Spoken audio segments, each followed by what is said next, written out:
যশোরে কুড়িয়ে পাওয়া ককটেল নিয়ে খেলতে গিয়ে বিস্ফোরণে এক শিশু মারা গেছে। গুরুতর আহত একজনকে ঢাকা মেডিকেল কলেজ হাসপাতালে পাঠানো হয়েছে। পুলিশ জানায়, সকালে শহরের শঙ্করপুরে নিজ ঘরেই কুড়িয়ে পাওয়া বল সদৃশ ককটেল নিয়ে খেলছিল শাহাদাত হোসেনের ৬ বছরের ছেলে সজীব ও ৪ বছরের মেয়ে খাদিজা।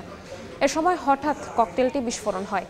বিকট শব্দ শুনে স্থানীয়রা গিয়ে শিশু দুটিকে উদ্ধার করে যশোর জেনারেল হাসপাতালে ভর্তি করে।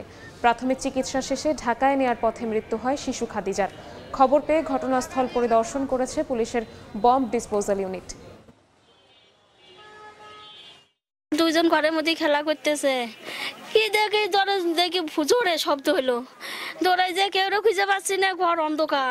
বাচ্চাগুলো তো খেলাধুলা করে, ভাঙড়ি ভুঙড়ি কিনতে কিনতে খোটে বোতল টোতল কোথাও মানে পেয়েছে খুঁটে। বাচ্চারা খেলা করতে যেয়ে বোমটা ব্লাস্ট হয়েছে।